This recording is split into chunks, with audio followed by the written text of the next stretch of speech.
Hello दोस्तों, code study channel पे आपका स्वागत करता हूं। आज मैं फिर एक नए वीडियो के साथ आया हूं। यह वीडियो आप लोग का डीएलएड जो कोर्स कर रहे हैं उससे रिलेटेड है। तो आप लोग इस वीडियो को अच्छे से देखें। आप लोग जो सेकेंड ईयर में कुछ प्रशिक्षु हैं, तो उस प्रशिक्षु को सेकेंड ईयर में अनेक फाइल बनानी है। तो मैंने बहुत सारी फाइल अपने वीडियो बनाकर आप लोग के लिए डाला है। तो आप लोग यदि मेरे इस चैनल पर नए हैं, तो आप लोग सारे वीडियो को जाकर प्लेलिस्ट भी मैं डिस्क्रिप्शन में डाल दूँगा, जहाँ से आप लोग सारा वीडियो देख सकते हैं, अपने फ़ाइल को किस प्रकार से बनानी है, एक-एक स्टेप फ़ॉलो करें। और मैंने हर एक स्टेप को सिलेबस के अनुसार किस प्रकार से बनानी है, मैंने सारा डिटेल में बताया है। तो आप लोग इस वीडियो को ज़रूर देखें पूरे अंत तक। यह वीडियो बनाने का यही मकसद है मेरा दोस्तों, कि आप लोग को अपनी फ़ाइल जो बना रहे हैं, उनमें कोई भी त्रुटि नहीं हो। तो आप लोग अपनी त्रुटि को हटाने के लिए या आप लोग उनको दूर करने के लिए हमारे वीडियो को ज़रूर देखें, और यह वीडियो में हर एक स्टेप आप लोग को एकदम लाभदायक होगी, और यह स्टेप आप लोग के लिए महत्वपूर्ण होने वाली है। तो हम लोग चलते हैं अपने वीडियो की ओर। तो आज की वीडियो की शुरुआत करते हैं दोस्तों।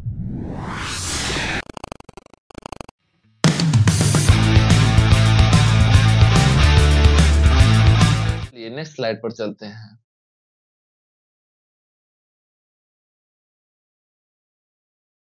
तो दोस्तों, स्लाइड है आप लोग के लिए। आज का थॉट देता हूँ मैं। आज का थॉट आप लोग के लिए है, सीखना ही एकमात्र ऐसी चीज़ है जिससे कभी मन थकता नहीं, कभी डरता नहीं और कभी पछतावा नहीं करता। मतलब कि हम जब सीखने के लिए कोई चीज़ तत्पर रहते हैं, तो हमारा मन कभी नहीं थकता, और हम लोग कभी डरते नहीं कि हाँ, कोई ऐसा कुछ गलत काम करते हैं तो हम लोग डरते हैं। लेकिन क्या हम लोग कुछ सीखते हैं, कोई चीज़, कोई नॉलेज हम लोग गेन करते हैं, तो क्या डर लगता है? नहीं, हम लोग को डर नहीं लगता है, और हमें किसी चीज़ का पछतावा भी नहीं होता। हम लोग कोई सीखते हैं तो नई चीज़ की जानकारी ही मिलती है, हम लोग को क्यों पछतावा होगा? तो हम लोग आज ये वीडियो जो आप लोग के लिए लाया है, तो बिना डर के, बिना पछतावे के एकदम आप लोग ज़रूर देखें। और क्या ये देखेंगे तो ज़रूर आप लोग को लगेगा कि हाँ, एकदम पछतावा नहीं होगा कि आप लोग का टाइम बर्बाद हुआ। आप लोग को बहुत ही लाभदायक होगा, आप लोग का वीडियो एकदम बहुत ही पसंद आएगा। तो दोस्तों, आप लोग वीडियो को ज़रूर देखें कि किस प्रकार से आप लोग को यह वीडियो आप लोग के लिए हेल्प करेगी। तो आप लोग को पछतावा नहीं करना है इस वीडियो को ज़रूर, लेकिन हाँ, सीख के ज़रूर जाना है। आप लोग को सीखना है, पछतावा नहीं करना। तो हम लोग चलते हैं नेक्स्ट स्लाइड पर। तो हम लोग नेक्स्ट स्लाइड पे आ रहे हैं दोस्तों। ये आप लोग का परिचय है। तो अब मैं सामुदायिक कार्य जो है, आप लोग का जो फ़ाइल है सामुदायिक कार्य का, तो ये फ़ाइल आप लोग के लिए एससीपी2 का है। तो सामुदायिक कार्य का जो परिचय दिया गया है, तो हम लोग उसको देखते हैं कि क्या-क्या परिचय दिया गया है आप लोग के सिलेबस में। ये आप लोग के देखिए सिलेबस में दिया गया है, तो आप लोग उनके अनुसार देखिए पहले पढ़ते हैं, उससे क्या एक हमें मूल बिंदु निकलती है, तो उनको हम लोग जानेंगे। ठीक है दोस्तों? तो देखिए, शिक्षक का संबंध केवल विद्यालय के साथ ही नहीं, बल्कि समुदाय के साथ भी होना उतना ही ज़रूरी है। अतः विद्यालय अनुभव कार्यक्रम के अंतर्गत प्रशिक्षु को अपने विद्यालय के आसपास के समुदाय की प्रकृति, उनकी अपेक्षाएँ, चुनौती आदि को समझने तथा उसकी बेहतरी के लिए कुछ सामुदायिक सेवा कार्यों को करना होगा। मतलब कि हम लोग को देखिए, हम लोग को जो भेजा गया है, हम लोग का ऐसा नहीं कि हम लोग को, मैंने जैसे कि पिछले वीडियो में बताया था, कि हम लोग को सिर्फ़ पढ़ाने के मकसद से नहीं भेजा गया है। हमें अपने विद्यालय के साथ-साथ समुदाय को भी समझना है। उनको बेहतर ढंग से समझना है। अच्छा, एक बात बताइए, आप लोग जब पढ़ रहे हैं, डीएलएड कोर्स कर रहे हैं, उसमें बताया गया होगा कि आप लोग कोई भी एक टीचर का जो संबंध होता है, एक विद्यालय का जो संबंध होता है, वो विद्यालय का एक टीचर का विद्यालय तक ही संबंध नहीं होता, उसके समुदाय तक संबंध होता है। एक विद्यालय कहीं न कहीं एक समुदाय से इंटर रिलेटेड होते हैं, अंतर संबंधित होते हैं, एक-दूसरे में रिलेशन रखते हैं, क्योंकि कोई भी बच्चा उस अपने समुदाय से आता है। तो आप लोग अपने समुदाय से जो आते हैं, तो बच्चा जब समुदाय से आता है, तो आप लोग बच्चे को ही पढ़ाते हैं। बच्चे के मनोभावना को आप लोग समझते हैं। तो ये समुदाय से जब आता है, तो कहीं न कहीं उस समुदाय को आपको समझना बहुत ही ज़रूरी होता है। तो इस समुदाय को समझने के लिए आप लोग को यह फ़ाइल दिया गया है, इसमें क्या-क्या करनी है, उसको आप किस तरह बेहतरी कर सकते हैं अपने अनुसार, तो उनको कैसे चेंजेस ला सकते हैं, तो यह कार्यक्रम आप लोग को करना होगा। देखिए, ये विद्यालय अनुभव कार्यक्रम में जो आप लोग को क्या किया, सिर्फ़ पढ़ने के लिए ही नहीं, आप लोग को उनके समुदाय के साथ उनकी प्रकृति को समझना, उनकी अपेक्षाएँ क्या हैं, उनकी चुनौतियाँ कहाँ-कहाँ, उनको परेशानियाँ आ रही हैं, चुनौतियाँ आ रहा है, उनको आपको समझना होगा।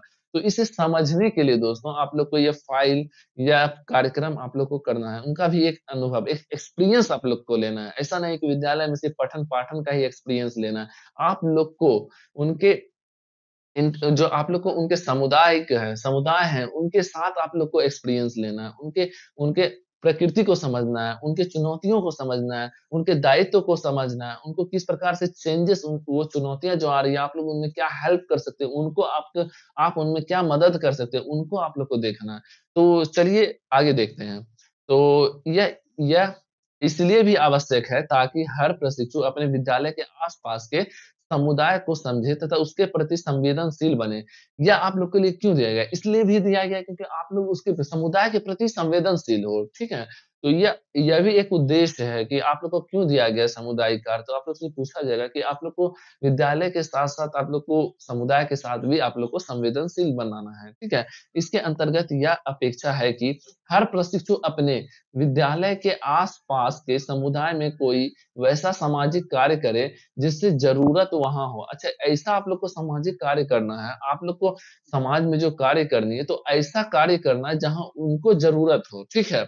जहाँ पे उनको आप लोग को लग रहा है कि देखने से हाँ, उनको समुदाय को इस चीज़ की ज़रूरत है, तो वैसा कार्य आप लोग चुनेंगे, वैसा कार्य आप लोग को करनी होगी, ठीक है? तो इस कार्य के प्रशिक्षु अपने विद्यालय के अन्य शिक्षक तथा विद्यालय के साथ सामूहिक रूप से कर सकते हैं। तो आप लोग अन्य शिक्षक तथा बच्चे के साथ आप लोग सामूहिक रूप से एक ग्रुप में आप लोग कर सकते हैं, ठीक है? प्रशिक्षण केंद्र के कुछ प्रशिक्षु आपस में मिलकर भी इस सामुदायिक कार्य को कर सकते हैं। देखिए, आप लोग इस सामुदायिक कार्य को कैसे-कैसे कर सकते हैं, आप लोग जो एक स्कूल आवंटित जो हुआ है, आप लोग का स्कूल आवंटित में आप लोग अनेक प्रशिक्षुओं को मिला गया है, आप लोग के कॉलेज से अलग-अलग प्रशिक्षु अलग-अलग ग्रुप में हैं, तो अपने ग्रुप के साथ भी आप कर सकते हैं। अपने जो विद्यालय के बच्चे हैं, उनके साथ भी आप कार्य कर सकते हैं, सामुदायिक कार्य या अपने जो कलीग्स हैं, जैसे कि आप लोग शिक्षक हैं, आपके विद्यालय के शिक्षक हैं, उनके साथ भी आप लोग सामुदायिक कार्य कर सकते हैं, उनकी मदद आप लोग ले सकते हैं, ठीक है? चलिए नेक्स्ट स्लाइड पर चलते हैं। देखिए, फिर कहा है कि उपरोक्त सामुदायिक कार्य के साथ-साथ प्रशिक्षु से व्यक्तिगत तौर पर यह अपेक्षा है कि वह अपने घर के आस-पास के किसी एक परिवार का चयन कर, उसके शैक्षिक स्थिति का विश्लेषण करें। देखिए, यह आप लोग का जो दिया गया है, तो ये सामुदायिक कार्य का दूसरा पार्ट हो जाता है, ठीक है? ये जो पहला पार्ट मैंने आपको बताया था, वो तो आप लोग को ठीक है, वो आप लोग का पहला पार्ट हो जाएगा, आप लोगों को कोई चुनौती जो वहाँ पर ज़रूरत है उस समुदाय के आप लोग के जो नज़दीकी समुदाय है, तो वहाँ पर आप लोग को देखना है विद्यालय के आस-पास के जो समुदाय है, वहाँ की ज़रूरत को समझना है, उस पर आप लोग को सामुदायिक कार्य करना है, ठीक है? तो ये एक पहला आप लोग का हो गया, देखिए फर्स्ट क्या है? फर्स्ट हो गया और ये सेकंड है, मतलब कि आप लोग को 2 प्रकार का कार्य करना है इसमें। एक कार्य क्या करना है, आप लोग को वहाँ पर क्या ज़रूरत है, क्या सामुदायिक कार्य कर सकते हैं, ग्रुप में क्या कार्य कर सकते हैं, कम्युनिटी वर्क जिसको इंग्लिश में क्या कहते हैं, कम्युनिटी वर्क। ठीक है? तो आप लोग फर्स्ट में वो करेंगे और सेकंड में क्या करना है कि उपरोक्त सामुदायिक कार्य से के साथ-साथ जो आप लोग सामुदायिक कार्य करेंगे, उसके साथ-साथ प्रशिक्षु से व्यक्तिगत तौर पर वो यह अपेक्षा है कि वो अपने घर के आस-पड़ोस के किसी एक परिवार का चयन करें। या तो आप विद्यालय के आस-पास ही जो आप लोग जहाँ पे कार्य कर रहे हैं, सामुदायिक कार्य कर रहे हैं, तो वहाँ के आस-पास कोई एक परिवार का चयन करेंगे, ठीक है? तो उसके आप शैक्षिक स्थिति का विश्लेषण करेंगे कि उनके जो पीढ़ी दर पीढ़ी क्या-क्या पढ़ाई किसने मतलब कि पीढ़ी दर पीढ़ी क्या होता है, एक जनरेशन से दूसरे जनरेशन में, तो उस बच्चे का आप लोग घर के जो शैक्षिक स्थिति है, मतलब उनके दादा का, दादी का, उनके मम्मी का, पापा का, क्या शैक्षिक स्थितियाँ है, तो उनको आप लोग को विश्लेषण करना है, ठीक है? यह जानने की कोशिश करें कि उस परिवार में किस तरह की शिक्षा की आकांक्षाएँ हैं। तो यह भी आपको जानकारी लेनी होगी कि वहाँ पर आप लोग वो जो वह परिवार है, जो इस परिवार को आपने सेलेक्ट किया है, तो उस परिवार की क्या आकांक्षाएँ हैं, उस किस तरह की स्टडी मतलब कि आप लोग को मतलब कि शिक्षा उनको वह चाहते हैं, तो उनकी क्या आकांक्षाएँ हैं, तो उनको आप लोग को देखना है। परिवार के सदस्य ने कहाँ तक की औपचारिक शिक्षा प्राप्त की, तो वह आप लोग को भी देखना है कि औपचारिक शिक्षा कहाँ तक की प्राप्त की है। तो परिवार का जो आप लोग चयन करेंगे, तो वहाँ के सदस्यों को आप लोग को औपचारिक शिक्षा कहाँ तक की प्राप्त की है, तो उसकी जानकारी आप लोग को लेनी है, ठीक है? शिक्षा प्राप्त करने के लिए उन्होंने किस तरह की चुनौतियों का सामना करना पड़ा? अच्छा देखिए, ऐसा नहीं है कि सभी को शिक्षा एकदम जब वो शिक्षा जब प्राप्त करते हैं तो उनको सभी प्रकार की शिक्षा मिल जाती है, एकदम आसानी से नहीं होता। अभी भी ऐसा हम लोग के बिहार ही देख लेते हैं, कि हमारे बिहार में ऐसा भी परिवार है जहाँ की शिक्षा क्या खाने के लिए लालच है, मतलब कि उनको खाने के लिए नहीं मिल पाता है, तो वो शिक्षा कहाँ से दे पाएँगे अपने बच्चों को? उनको खाने के लिए बच्चों को मज़दूरी करना पड़ रहा है, ऐसा भी स्थिति है। तो हमारे देश में ऐसा स्थिति होने के कारण तो बच्चे शिक्षा नहीं ले पा रहे हैं। तो ऐसा पहले के जनरेशन जो हमारे उस परिवार के सदस्य होंगे, ऐसा उन्होंने भी कुछ चुनौतियों का सामना करते हुए शिक्षा प्राप्त की होगी। कोई ऐसा हो सकता है कि शिक्षा नहीं कर पाए होंगे, शिक्षा प्राप्त नहीं कर पाएँगे, तो उसकी आपको बखूबी जानकारी लेनी होगी, आप लोग को उसको विश्लेषण करना होगा। तो इस चीज़ की आपको जानकारी लेनी है, ठीक है? आदि उस परिवार में शिक्षा की जो स्थिति है, उसके पीछे के कारणों का विश्लेषण करें। तो ऐसा किस कारण से हुआ आप लोग को मैंने बताया, जैसे कि कोई शिक्षा ले पाए हैं, कोई जैसे कि बीएससी किए, कोई क्या होता है इंटरमीडिएट किए, कोई इंटर पास किए हैं, कोई मैट्रिक पास किए हैं, तो मतलब कि अलग-अलग सबका अलग-अलग तक शिक्षा प्राप्त की है। तो क्या कारण हो गया कि वहीं तक शिक्षा प्राप्त किए हैं? उसके पीछे का क्या कारण है? यदि शिक्षा लिए हैं, तो यहीं तक क्यों लिए हैं? आगे क्यों नहीं कर पाए हैं? कोई होता है क्या कि पढ़े ही नहीं है, ज़िम्मेदारी के कारण घर की ज़िम्मेदारी हो जाती है, तो उनके कारण नहीं पढ़ पाए हैं। तो इस सब की जानकारी आपको वहाँ पे दर्शानी होगी। आपको एक कारण दर्शाना होगा कि क्यों नहीं ऐसा किया गया है? क्यों यहाँ तक ही पढ़ाई की गई है? क्यों यहाँ तक ही पढ़ाई रोक दी गई है? क्यों आगे नहीं ले पाई है? क्यों उन्होंने कुछ नहीं कर पाया? तो ये सब की आपको लिखनी होगी। अपने विश्लेषण के आधार पर आप उस परिवार के आगामी शैक्षिक विकास के लिए कुछ सुझाव भी प्रस्तुत करें। तो आने वाले जो शैक्षिक विकास है, तो आप लोग उन पे क्या-क्या सुझाव दे सकते हैं, उनको भी आपको प्रस्तुत करनी होगी। उपरोक्त दोनों कार्यों को करने से पूर्व यह अपेक्षा की जाती है, प्रशिक्षुगण इसकी चर्चा साधन से भी इसे ज़रूर कर लें। मतलब कि अपने आप लोग जो मेंटर हैं, तो आप लोग उनसे भी थोड़ा-सा आप लोग हेल्प ले सकते हैं, वहाँ पर जाके आप लोग बातचीत करें, कि किस प्रकार से आप लोगों को करनी है, तो आप लोग वहाँ पर जाकर कर सकते हैं, ठीक है? आगे चलते हैं देखिए। देखिए कलावधि देखिए आप लोग को जो टाइम पीरियड दिया गया है, हर चीज़ को करने के लिए आप लोग को टाइम पीरियड गया है। जैसा कि मैंने सिलेबस में आप लोगों को पहले ही बता दिया कि अलग-अलग कार्य के लिए अलग-अलग टाइम टेबल आप लोग को दिया गया है। तो आप लोग जो टाइम टेबल दिया गया तो इसका जो कलावधि है, जो आप लोग सामुदायिक कार्य करेंगे, अलग-अलग फ़ाइल के लिए अलग टाइम टेबल दिया गया। आप लोग देखेंगे जैसा कि मैंने पहला वीडियो जो बनाया था कि एससीपी 2 का जो वीडियो मैंने बनाया है, तो वो आप लोग डिस्क्रिप्शन में आप लोग को प्लेलिस्ट दिया हुआ है, तो प्लेलिस्ट में जाकर आप लोग वीडियो देखें कि कौन-कौन सा मैंने वीडियो बनाया है। उसमें मैंने एकदम अच्छे से पूरे आप लोग का सिलेबस को एक्सप्लेन किया है।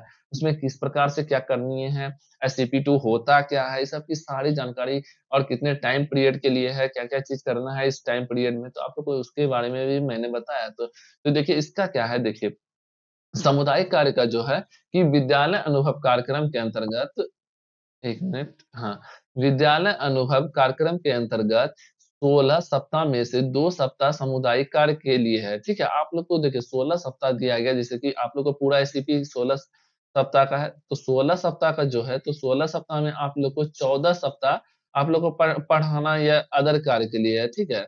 तो आप लोग का जो 2 सप्ताह है, 2 सप्ताह में क्या करेंगे आप लोग सामुदायिक कार्य करेंगे, ठीक है? ये 2 सप्ताह आप लोग को क्या करना है, सामुदायिक कार्य करना है।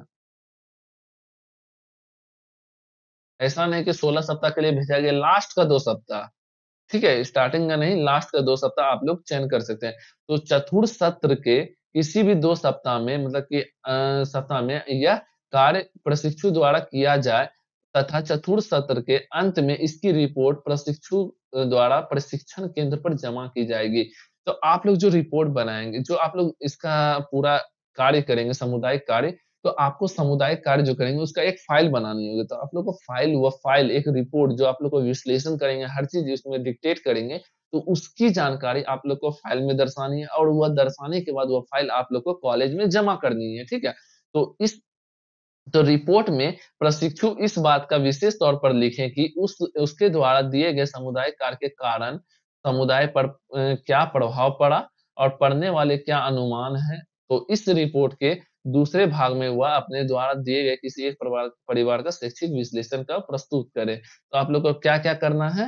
ये सामुदायिक कार्य 1 में जो आप लोग को क्या प्रभाव पड़ा और उसपे क्या अनुमान लगा सकते हैं, पढ़ने का क्या अनुमान है, तो इसको उसको भी आप लोगों को दर्शाना है। और दूसरे में क्या करना है, किसी एक परिवार का शैक्षणिक विश्लेषण आप लोग को प्रस्तुत करनी है। तो आगे चलते हैं, देखिए सुझावात्मक बिंदु है कि आप लोगों को फ़ाइल में क्या-क्या करनी है, वो जो मैंने आप लोग को अभी तक बताया। तो ये उसका एक समरी है कि एक मतलब किस प्रकार से आप लोग को करनी है। देखिए, पहला पॉइंट क्या है आप लोग का, जैसे पहला पॉइंट है सामुदायिक कार्य 15वीं व 16वें सप्ताह का सप्ताह में करना है, 15 या 16वें सप्ताह में आप लोगों को करना है, ये चीज़ आप लोग ध्यान रखेंगे सामुदायिक कार्य। और फिर सेकंड क्या है कि विद्यालय के आस-पास समुदाय में कोई वैसा सामुदायिक कार्य करना है जिसकी ज़रूरत वहाँ ही हो। ऐसा कार्य करना है आप लोग को जो कि वहाँ पर ज़रूरत है, तो ये आपको पॉइंट ध्यान रखना है, इस पॉइंट पर ही बनाना है। ये जो मैंने पॉइंट इस समरी एज़ ए निकाला है, ये कुछ बिंदु है, कुछ पॉइंट है, सजेस्टिव पॉइंट है, तो इस पर आप लोगों को ध्यान रखना है। थर्ड में क्या है, यह कार्य शिक्षक और छात्र दोनों में मिलकर करना है। छात्र और शिक्षक मिलकर करेंगे, अपने ग्रुप के साथी संगी जो हैं, उनके साथ आप लोग कर सकते हैं। देखिए, प्रथम सामुदायिक कार्य जैसा कि मैंने बताया, प्रथम सामुदायिक कार्य में क्या है, समाज में व्याप्त समस्याओं का पहले पता लगाएँगे, आप लोग को क्या वहाँ पर दिक्कत है, क्या समस्या है, उनको आप लोग पता लगाएँगे, ठीक है? समाधान हेतु कार्य की योजना आप लोग बनाएँगे, यहाँ पर भी एक योजना निर्माण करनी है, आप लोगों को क्या-क्या करना है, ठीक है? योजनाओं का क्रियान्वयन करेंगे, ठीक है? कि आप लोग को थर्ड पॉइंट में क्या करना है, योजना का क्रियान्वयन करना है। फिर चौथा पॉइंट है, इस सामुदायिक कार्य के कारण समुदाय पर पड़ने वाले प्रभाव तथा भविष्य में पड़ने वाले इसके अनुमान का वर्णन करना है, कि आप लोग जो कार्य करेंगे तो उस पर क्या प्रभाव पड़ा, मतलब रिसेंट में कुछ प्रभाव पड़ा और भविष्य में क्या अनुमान कर सकते हैं कि ऐसा हो सकता है, उस पर क्या प्रभाव पड़ सकता है, तो इसको आप लोग को दर्शाना है। ये 4 पॉइंट पे आप लोग को जो प्रथम सामुदायिक कार्य है, जो पहला है तो आप लोग को जो 2 फाइल बनाना है, तो जिसमें कि पहला जो सामुदायिक कार्य है, तो ये चारों चीज़ों को आप लोग को ध्यान में रखना है दोस्तों। तो इस चीज़ को ध्यान में रखते हुए आप लोग को मैं आगे लेके चलता हूँ कि आप बनाएँगे कैसे? तो इस चीज़ का ध्यान तो रखेंगे, ये पॉइंट पर बनाना है। ये एक सजेस्टिव पॉइंट है, तो आप लोग को देखिए, फ़ाइल कैसे बनाना है, मैं इसको डिक्टेट कर देता हूँ। देखिए, पहला आप लोग फ्रंट पेज देंगे, उसके बाद आभार प्रस्तुत करेंगे आप लोग अपने विद्यालय के प्रधानाचार्य, प्रधानाचार्या जो भी हैं, उनको आप लोग उनको आप लोग करेंगे और जिस विद्यालय में आवंटित किया गया है, जहाँ पे आप लोग ये कार्य कर रहे हैं, उनको भी आप लोग यहाँ से देख सकते हैं, ये पीपीटी में आप लोग यहाँ से देख सकते हैं, ये स्लाइड पे आप लोग को मिल जाएगी। आप लोग वीडियो पॉज़ करके एक बार पढ़ेंगे, ध्यान से ज़रूर देख लेंगे, ठीक है? उसके बाद क्या देखिए, एक ये फ़ॉर्मेट है, ये जो सुझावात्मक बिंदु जो ये बताया मैंने, तो यह आप लोग को यहाँ पे दर्शा सकते हैं दोस्तों। ये थर्ड वाले पेज में आप लोग को दर्शाएँगे, जिससे कि आप लोग को जैसे कोई भी इन्विजिलेटर देखेंगे, तो उनको एक बार में समझ में आ जाएगा। आप लोग के मेंटर यदि देखते हैं, तो उनको समझ में आ जाएगा कि यह पॉइंट दर्शाया गया, तो आप उनको भी एक अच्छा इंप्रेशन आप लोग के लिए मिलेगा, ठीक है? तो ये देखिए उनको आप लोग को देखिए, उसके बाद ये 3 पेज आप लोग को तैयार करना है, ये 3 पेज देखिए, ये 3 पेज तैयार करने के बाद आप लोग परिचय दर्शाएँगे कि सामुदायिक कार्य का क्या मतलब होता है, ठीक है? तो आप लोग को जैसा कि मैंने बताया, तो ये सामुदायिक कार्य का क्या मतलब होता है, उसको आप लोग लिखेंगे, ठीक है? जैसे कि समुदाय को अंग्रेजी में कम्युनिटी कहते हैं, जो कौम तथा म्यूनिस 2 शब्दों से मिलकर बना है, जिसका अर्थ है एक साथ तथा और एक साथ है और म्यूनिस का क्या अर्थ है सेवा करना, एक साथ सेवा करना, ठीक है? समुदाय एक ऐसा सामाजिक समूह है, जो एक निश्चित भौगोलिक क्षेत्र में निवास करता है। देखिए, एक किसी क्या है समुदाय क्या है? एक निश्चित भौगोलिक क्षेत्र में है, ठीक है? तो उसमें निवास करता है मतलब कि वहाँ के जो आप लोग देखिए, कोई भी इस विद्यालय जा रहे हैं, समुदाय कहाँ बनेगा? विद्यालय के आस-पास के भौगोलिक क्षेत्र जो हैं, उसके जो निश्चित है, उसका फिक्स है कि इसके आस-पास के जितने भी हैं, वो समुदाय का काम करेंगे और इस चीज़ में कुछ मात्र तक हम की भावना पाई जाती है मतलब कि हम की भावना मतलब कि वहाँ पे आप लोग को कुछ अपनापन जहाँ दिखे वहाँ पे वो दिख सकता है, हम की भावना पाई जा सकती है। और फिर सामाजिक नवाचार का अर्थ नए विचार, उपाय, नीतियाँ, पराक्रम और संगठनों से हैं। जहाँ की सामाजिक क्या है नवाचार का अर्थ है मतलब कि नए चीज़ को लाना, नया विचार लाएँगे, नया उपचार करेंगे, नई नीतियाँ आप लोग प्रस्तुत करेंगे तो वो इस और नए संगठन होंगे, तो उस चीज़ के लिए दिखाया गया है। और जो समाज के आवश्यकताओं की पूर्ति करते हैं, जिनमें शिक्षा, समुदाय के विकास, स्वास्थ्य आदि को बेहतर बनाने के लिए किया जा सकता है किया गया और सभी नवाचार आते हैं। मतलब कि आप लोग को वहाँ पर क्या कर सकते हैं, स्वास्थ्य को देख सकते हैं, समुदाय के विकास को देख सकते हैं, शिक्षा का क्या स्थिति है, उस पर आप लोग देख सकते हैं। ठीक है? तो यस आप लोग को यहाँ पे सेलेक्ट कर सकते हैं। अब देखिए समुदाय की प्रकृति एवं विशेषता देखिए, समुदाय की प्रकृति एवं विशेषता व्यक्ति का समूह, समुदाय से यह तात्पर्य मानव जीवन, ठीक है? जाति के समुदाय से है, ठीक है? जाति के समुदाय से जो अपने सामाजिक, आर्थिक एवं सांस्कृतिक के आधार पर एक निश्चित सीमा में निवास करते हैं। जैसा कि मैंने बताया एक निश्चित सीमा में निवास करते हैं, भौगोलिक क्षेत्र में निवास करते हैं, जहाँ रहते हैं, ठीक है? तो समुदाय की प्रकृति उसकी माँगों के अनुसार होती है, तो वो क्या माँग कर रहे हैं, ठीक है? उसकी प्रकृति क्या है, वहाँ वहाँ पर क्या ज़रूरत है, किस चीज़ की माँग है, उसकी उसके अनुसार होती है। समुदाय विशेष में जिस प्रकार की संस्कृति का अनुसरण होता है, उसी प्रकार का उसकी प्रकृति देखने को मिलती है। शोध विद्यालय समीप रहन-सहन माध्यम स्तर को देखने से पता चला आपसी एकता एवं सामंजस्य अच्छे स्तर पर है, परंतु सामुदायिक क्षेत्र में चुनौतियाँ भी देखने को मिला है, ठीक है? तो चुनौतियाँ भी मिलेगी, फिर ठीक है, तो विद्यालय में उनके आस-पास के गाँव को देखने पर पता चला साफ-सफाई और स्वच्छता को लेकर ध्यान नहीं जाता। मतलब कि इस प्रकार से आप लोग प्रकृति दर्शाएँगे, क्या ज़रूरत है? वहाँ पे साफ-सफाई की ज़रूरत है, वहाँ पर महिला को सम्मान दिया जाता है या नहीं? महिला सशक्तिकरण जैसा कि कहा जाता है। तो इस तरह से आप लोग स्त्री की शिक्षा पर आप लोग बना सकते हैं, अलग-अलग फ़ाइल इसमें दर्शाने के लिए आप लोग बना सकते हैं, ठीक है? तो अब देखिए यहाँ पे क्या अपेक्षाएँ मतलब कि अपेक्षाएँ भी हैं। समुदाय देखिए समुदाय शिक्षा की पूँजी व्यय करता है। इसके बदले में समुदाय भी शिक्षा संस्थानों से भी अपेक्षा करता है। ऐसा नहीं कि बोला जैसा कि मैंने बोला कि समाज, जो आप लोग का समाज है और विद्यालय है, ठीक है? ये समाज और विद्यालय एक-दूसरे से इंटर रिलेटेड एक-दूसरे के लिए कार्य करता है। समाज विद्यालय के लिए कार्य करेगा और विद्यालय समाज के लिए कार्य करेगा, ठीक है? तो विद्यालय भी समुदाय के कल्याण के लिए है। विद्यालय क यदि समाज का कल्याण होगा तो कहीं न कहीं विकसित होगा, विद्यालय भी विकसित होगा। यदि विद्यालय विकसित हो रहा है तो कहीं न कहीं उसके समाज में भी चेंजेस आएगा। तो सेवा के लिए निम्न कार्यक्रम की योजना करें, ठीक है? विद्यालय में समय-समय पर समुदाय के लिए शैक्षिक कार्यक्रम के माध्यम से ज्ञान देना चाहिए क्योंकि समय-समय पर ज्ञान देने से समुदाय की अधिक झुकाव विद्यालय की तरफ होगा मतलब कि उनको अपने इस विद्यालय से जोड़ना है, समुदाय को विद्यालय से जोड़ना है, ठीक है? जिससे अपने बच्चों को नियमित विद्यालय भेजेंगे, ठीक है?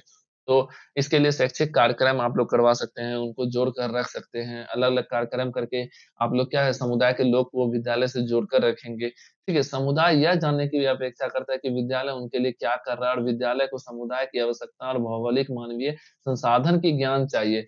तो विद्यालय उनके लिए क्या कर रहा है, यह भी उनकी अपेक्षा रखता है कि समुदाय क्या अपेक्षा करेगा कि विद्यालय भी उसके लिए कुछ करे, विद्यालय को भी उसके लिए यदि क्या कर रहा है उनको जानकारी मिलेगी, ठीक है? विद्यालय को समुदाय की आवश्यकता और भौगोलिक मानवीय साधनों के ज्ञान चाहिए, ठीक है? विद्यालय को उनके क्या-क्या उनको पता होना चाहिए विद्यालय को, ठीक है?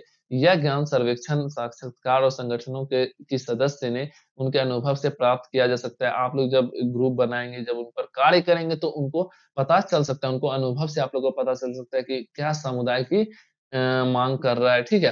तो इससे विद्यालय के समुदाय को समझ बढ़ेगा और संबंध सुदृढ़ होगा। तो विद्यालय का समुदाय से संबंध बढ़ेगा। इसी प्रकार से समुदाय का संबंध बढ़ सकता है और इससे संबंध एक सुदृढ़ हो सकता है। ठीक है दोस्तों? तो आगे चलते हैं। समुदाय की चुनौतियाँ, तो समुदाय की चुनौतियाँ निम्न होती है।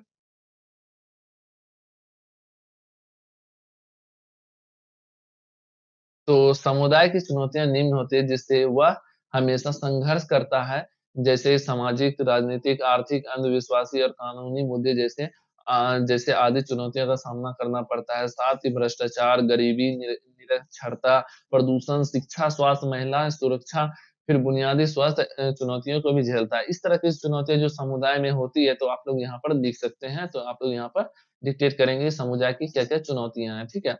तो आगे चलते हैं।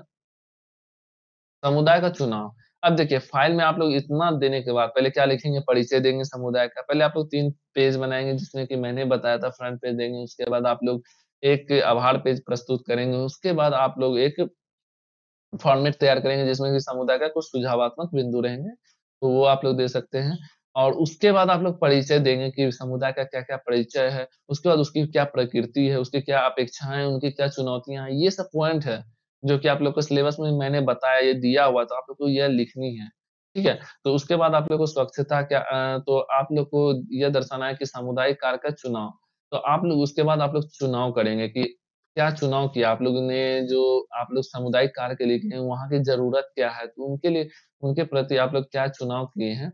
तो आप लोग को ये देखनी है, ठीक है? ये देखिए मैंने जैसे कि स्वच्छता का चुनाव किया, वहाँ पे बहुत गंदगी होती थी, तो इसलिए स्वच्छता का चुनाव किया। तो इसके बारे में आप लोग क्यों किया स्वच्छता का चुनाव? तो आप लोग दर्शाएँगे कि समुदाय कार्य के रूप में मैंने स्वच्छता का चुनाव किया, क्योंकि मैंने अपने विद्यालय और उनके आस-पास गंदगियाँ बहुत ज़्यादा थी। आस-पास के समुदाय की स्वच्छता को लेकर जागरूकता नहीं थी, लड़कियों में जागरूकता नहीं होने के कारण मासिक चक्र के समय सैनिटरी पैड का प्रयोग नहीं करने से कई बीमारियों का सामना करना पड़ रहा था। इस कारण से इस दौरान लड़कियाँ को अपने विद्यालय में उपस्थित नहीं हो पा रही थी, मतलब कि उनको अलग-अलग बीमारियाँ हो जा रही थी जो कि मासिक पीरियड में जो कि उनको ये एक तरह की क्या है स्वच्छता से रिलेटेड है। तो इस प्रकार के आप लोग प्रॉब्लम्स वहाँ पर दर्शा सकते हैं दोस्तों। तो ये आप लोग को दर्शाएँगे तो ये कहीं न कहीं एक अच्छा रहेगा आप लोग के लिए। तो आप लोग इसी प्रकार से वहाँ की जो आप लोग की जो समुदाय हैं, तो उनके क्या माँग कर रहे हैं, उस प्रकार से उनकी चुनौतियों को, उनकी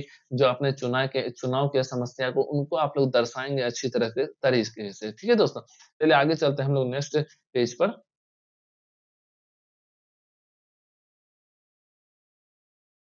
देखिए, उसके बाद हम लोग योजना तैयार करेंगे कि आप लोग का योजना क्या है, कि समुदाय को कार्य करने की क्या-क्या योजना है। जैसे कि कक्षा में बच्चों को स्वच्छता के लिए विशेष जानकारी देंगे। एक पहला योजना ये तैयार किया गया। फिर दूसरा है कि शिक्षक अभिभावक अभिभावक सभा का आयोजन करेंगे। ये पॉइंट मैं बता रहा हूँ, उसपे आप लोग यहाँ से देख सकते हैं स्लाइड पर वीडियो को पॉज़ करके, ठीक है?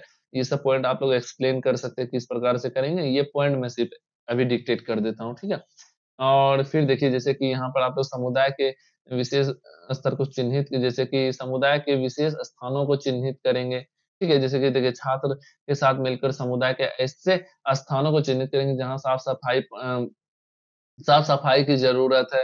विद्यालय के आस-पास यहाँ पे 5 नहीं है, साफ-सफाई होगा, ठीक है?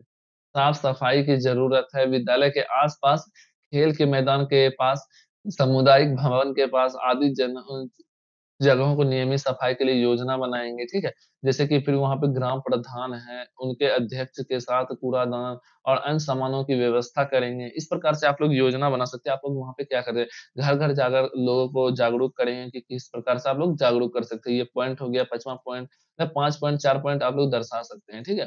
तो आगे चलते हैं कि योजना का क्रियान्वयन करेंगे। देखिए, पहले आप लोग क्या करेंगे समस्या को ढूँढे, तो समस्या को आप लोग ढूँढने के बाद आप लोग को योजना तैयार की, योजना तैयार करने के बाद उसका क्रियान्वयन करेंगे। देखिए, आप लोग जब क्रियान्वयन करेंगे तो उस समय आप लोग जब कार्य कर रहे हैं, तो वहाँ पर आप लोग फ़ोटो ज़रूर क्लिक करें, अपने ग्रुप का ज़रूर फ़ोटो क्लिक करें, शिक्षक के साथ ज़रूर क्लिक करें और वो अपने फ़ाइल में ज़रूर दर्शाएँ कि आप लोग कार्य करते हुए आप लोग फ़ोटो दें।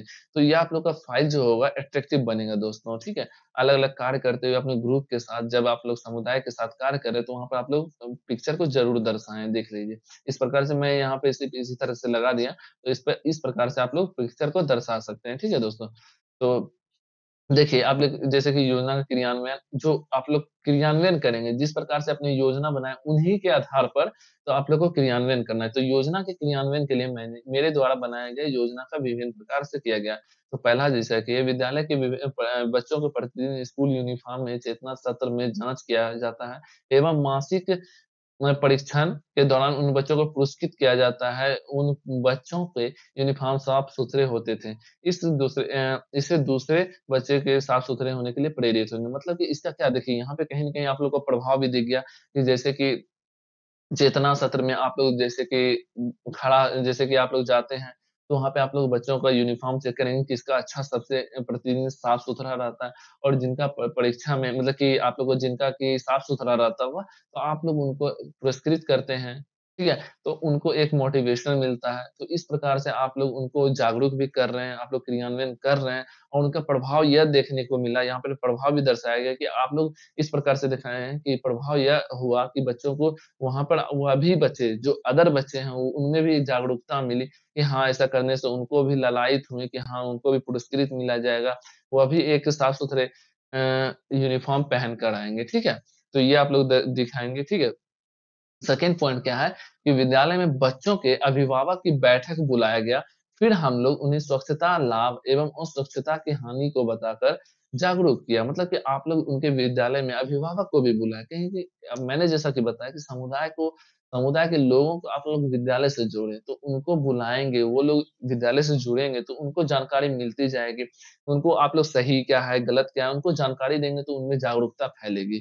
तो ये हो गया। फिर उसके बाद क्या है कि घर-घर जाकर लोगों को मास्क, हैंड वॉश, फिर सैनिटाइज़र पैड इत्यादि बाँट कर लोगों में जागरूकता लाएँगे, ठीक है? तो इस प्रकार से आप लोग क्रियान्वयन किए, ठीक है? तो आगे चलते हैं। तो योजना का क्रियान्वयन चौथा पॉइंट है जैसे कि लोगों के साथ फिर गंदे स्थान पर जाकर साफ-सफाई करेंगे, आप लोग साफ-सफाई जहाँ कर रहे हैं, तो उस पर आप लोग जो कार्य कर रहे हैं, तो उसका फ़ोटो यहाँ पर ज़रूर दर्शाएँ, ठीक है? तो ग्रामवासियों में बैठकर करके कुछ ज़िम्मेदार व्यक्तियों को काम सौंप दें। देखिए, ग्राम वासियों के साथ मिलकर आप लोग कुछ एक व्यक्ति को डिसाइड करें, हाँ, इस चीज़ को ये ध्यान रखेंगे, हाँ, जो ज़िम्मेदार हैं, उनको ज़रूर दें। किया गया जिससे कि ग्रामवासियों जागरूक कर सकें, ठीक है? वो लोग जागरूक करेंगे एक-दूसरे को ग्रामवासियों को। ऐसा होता है ना कि ग्राम में कुछ हेड्स होते हैं कि हाँ, उनका बात सब लोग मानते हैं, तो उनको आप लोग ये कार्य को आप लोग उनको बताकर करवा सकते हैं उनसे, उनसे आप लोग हेल्प ले सकते हैं कि वो लोग जागरूक करें लोगों में उनको। जैसे कि देखिए मीना मंच के सदस्य हैं आप लोग के विद्यालय में, तो उनका आप लोग मदद ले सकते हैं कि मीना मंच के सदस्य के स्कूलों को जागरूक करने के लिए बात किया आपने, उसके प्रति ध्यान रखने के लिए कहा गया, ठीक है? तो इस प्रकार से आप लोग पॉइंट बना सकते हैं। फिर आगे देखिए कि इस सामुदायिक कार्य के कारण समुदाय पर पड़ने वाले प्रभाव एवं भविष्य में क्या अनुमान लगा सकते हैं? तो क्या अनुमान लगाया जा सकता है, क्या प्रभाव पड़ा इसको देखिए समुदाय कार्य में निम्न प्रभाव पड़ा, जैसे कि मैंने बताया समुदाय कार्य ने स्वच्छता को महत्व को समझा, फिर समुदाय के सकारात्मक पहलुओं का प्रभाव, ठीक है, संक्रामक बीमारी जो हो रही है, उनसे बचा हुआ, लड़कियों में मासिक चक्र में होने वाली बीमारियों से भी बचा हुआ, तो इस प्रकार से आप लोग दर्शा सकते हैं, ठीक है? अब आगे देखिए कि भविष्य में क्या प्रभाव पड़ सकता है। भविष्य में विद्यालय में एवं उनके आस-पास के गाँव अ, स्वच्छता का उदाहरण बन सकता है और लोगों में आपसी मेल-मिलाव रहेगा और वे एकजुट कर इस प्रकार की अन्य कार्य को भी सार्थक बना सकते हैं। ये आप लोग दिखाएँगे कि इस प्रकार से उनमें यह जागरूकता मिलेगी कि वह लोग भी इस प्रकार के कई संगठनों से मिलकर, संगठनों को बनाकर कोई भी अन्य कार्य समुदाय में जो चुनौतियाँ आ रही है, जो भविष्य में यदि आती है तो उनको मिलकर ये लोग सुधार सकते हैं, उनको चेंज ला सकते हैं, ठीक है दोस्तों? तो ये आप लोग का देखिए पहला जो आप लोग का है सामुदायिक कार्य उसका ये निष्कर्ष है मतलब कि अब लास्ट हो गया। ये आप लोग को यहाँ तक दर्शानी होगी, ये पॉइंट को आप लोगों को ध्यान रखना है। देखिए निष्कर्ष क्या है? यह सामुदायिक कार्य करने से यह निष्कर्ष निकला कि जन भागीदारी से बड़े-बड़े समस्याओं को खत्म किया जा सकता है और समाज में एक क्रांतिकारी बदलाव लाया जा सकता है। इस प्रकार महात्मा गांधी का स्वप्न को साकार किया जा सकता है। तो आप लोग यहाँ पर यह भी दर्शा सकते हैं एक पॉइंट कि हाँ, इस प्रकार से यह निष्कर्ष निकलता है, एक विद्यालय को और समुदाय को हमेशा जुड़े रहना चाहिए। एक-दूसरे से जुड़े रहकर वहाँ के लोगों में जागरूकता फैलानी चाहिए, ठीक है? तो इस प्रकार से आप लोग यहाँ पे 2-3 पॉइंट और डाल सकते हैं, ठीक है दोस्तों? तो आगे फिर देखिए ये द्वितीय सामुदायिक कार्य, ठीक है?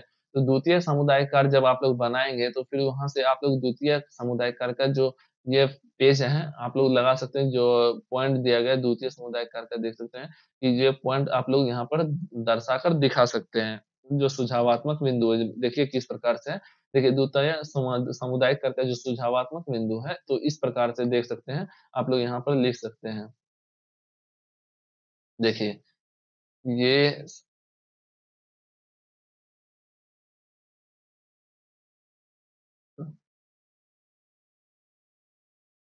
बिल्कुल, ठीक है। तो ये आप लोग का है, तो ये आप लोग देखिए किस प्रकार से बनाएँगे। इस समुदाय कार्य को स्वयं करना है, ठीक है? ये आप लोग को स्वयं करना है, ठीक है? तो आप लोग को यह कहाँ होना चाहिए? विद्यालय के घर के आस-पास होना चाहिए। विद्यालय के आस-पास भी आप लोग कोई भी घर का चयन कर सकते हैं। अपने विद्यालय के आस-पास का एक घर का चयन करना है, ठीक है? उसमें क्रम संख्या देंगे मतलब कि कितना नंबर ऑफ फैमिलीज़ हैं, परिवार का सदस्य का नाम दिखाएँगे, एक टेबल बनाना है, जो कि आगे मैं बताऊँगा। फिर उम्र दर्शाना है, फिर शैक्षिक योग्यता।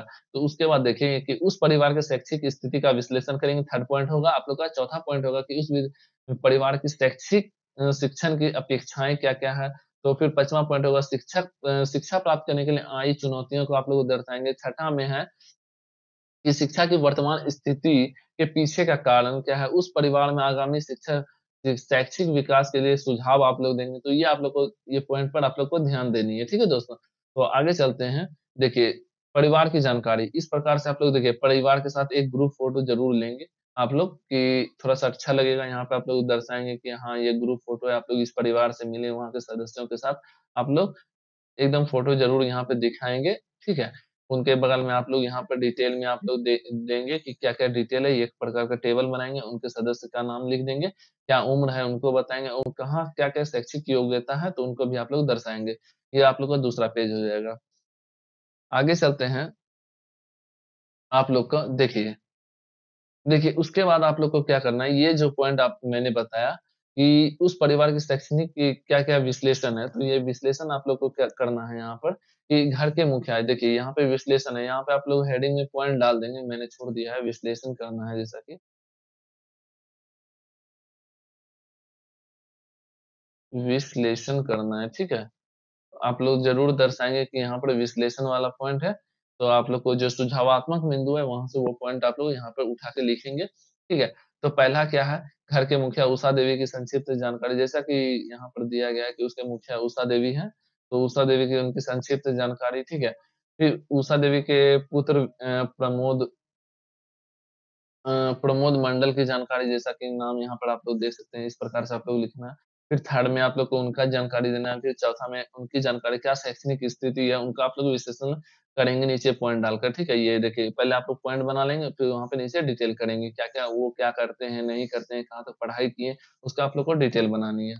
तो उसके बाद आप लोग देखिए परिवार की शिक्षा में चुनौतियाँ, तो शैक्षिक विकास में क्या-क्या चुनौतियाँ आ रही है, आर्थिक चुनौतियाँ आ सकती है, ग्रामीण क्षेत्र की चुनौतियाँ, सरकारी सुविधा नहीं मिल पा रही है, तो उनकी चुनौतियाँ आप लोग उनके बारे में भी डिक्टेट कर सकते हैं। ठीक है दोस्तों? ये पॉइंट है, आप लोग इस प्रकार से अलग-अलग पॉइंट भी बना सकते हैं, उनको क्या चुनौतियाँ आ रही है, कोई भी शिक्षा प्राप्त करने में, ठीक है? उन चुनौतियों को आप लोग यहाँ दर्शाएँगे। उसके बाद आप लोग का क्या है कि शिक्षा की वर्तमान स्थिति और के पीछे का कारण, तो आर्थिक स्थिति को परिवार की सदस्य मिल-जुल कर सहभागिता से मजबूत बनाने की कोशिश की और आर्थिक स्थिति ठीक होने के से शैक्षिक स्थिति में सुधार हो पाया। यहाँ पे सुधार नहीं होगा, यहाँ पे सुधार होगा, तो यहाँ पे मिस्टेक है। देखिए, थोड़ा टाइपिंग में मिस्टेक हो चुका है दोस्तों। यहाँ पर आप लोग सुधार लिखेंगे। सुधार हो पाया, फिर परिवार में शिक्षा ग्रहण को लेकर लिंग भेद नहीं किया। तो वहाँ पर जो उनकी बेटी थी, जो अभी देखिए कि जैसे कि आरती देवी जो 5वीं कक्षा में है, देवी नहीं होगा, यहाँ पे कुमारी होगा, सॉरी। तो यहाँ पे एक मिस्टेक है, तो वहाँ पे कुमारी होगा, तो उस चीज़ का चेंज कर देंगे, आरती देवी नहीं है, ठीक है? तो इस प्रकार से आप लोग देख लेंगे। तो यहाँ पर देखिए क्या समाज में शिक्षा को जागरूक को देखते हुए ये परिवार सदस्य को शिक्षा के लिए प्रोत्साहित कर रही है। तो ये शिक्षा क्या उनको प्रोत्साहित कर रही है, तो ये आप लोग बताएँगे। ठीक है, आगे चलते हैं कि उस परिवार के शैक्षिक परिवार के आगामी शैक्षिक विकास के लिए सुझाव, आप लोग क्या सुझाव देंगे? शैक्षिक विकास के लिए सुझाव, परिवार के सदस्य की को पढ़ाई एवं सरकारी विद्यालय से के परिवार को सरकारी योजनाओं के लाभ, यहाँ पे लाभ होगा,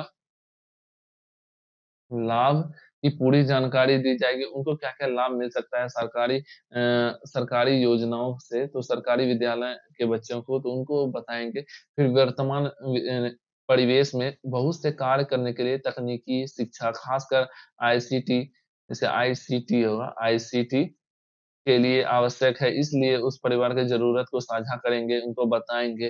तो आप लोग क्या सुझाव दे रहे हैं, उनको यहाँ पर आप लोगों को डिक्टेट करने हैं। जैसा कि मैंने थर्ड पॉइंट दिया, शैक्षिक विकास हेतु गाँव में पढ़े-लिखे लोगों को संपर्क में करवाकर उनको सकारात्मक उत्पन्न किया जा सकता है, उसमें सकारात्मक भाव उत्पन्न होगा उनको यदि कोई भी पढ़े-लिखे परिवार से उनको मिलाया जाएगा, उन्हीं के आस-पास के और फिर निष्कर्ष में आप लोग यह बताएँगे कि लास्ट में कि यह समुदाय कार्य करने से निष्कर्ष यह निकला कि हमें विद्यालय के शिक्षक हमेशा समय स मतलब अंतराल पर परिवार की जानकारी लेनी चाहिए। उनसे शिक्षा के प्रति समाज में परिवार को विचार का पता चलेगा, क्या शिक्षा के प्रति उनका विचार है। उनको उनका भी पता है, जिससे परिवार के शैक्षणिक स्थिति का भी पता चलेगा। उस परिवार के करने से परिवार के लोगों में भी जागरूकता बनेगी। तो यह आप लोग का निष्कर्ष निकल गया। तो आज की वीडियो में इतना ही दोस्तों। यह वीडियो आप लोग के लिए एक-एक पॉइंट का ध्यान रखते हुए मैंने बनाया है। तो आप लोग इस वीडियो को अच्छे से देखे होंगे, आशा है। और आप लोग भी अच्छे होंगे दोस्तों। आप ये भी आशा है कि आप लोग एकदम मस्त होंगे। आप लोग का जो कोर्स कर रहे हैं, आप लोग अच्छे से उनमें भी पार्टिसिपेट अच्छे से कर रहे हैं। आप लोग उनको भी बखूबी ध्यान देते हुए कर रहे हैं दोस्तों। तो अच्छे से करें। आप लोग को सारी जानकारी यहाँ इस चैनल पर मिलती रहेगी। आप लोग वीडियो को सबकी शेयर ज़रूर करें अपने दोस्तों को, और पसंद आई हो तो लाइक ज़रूर करें दोस्तों। यह वीडियो आप लोग के लिए बना रहा हूँ, और चैनल को सब्सक्राइब ज़रूर करें यदि नए आए तो। थैंक यू दोस्तों, आज के लिए इतना ही। फिर मिलते हैं नए वीडियो के साथ।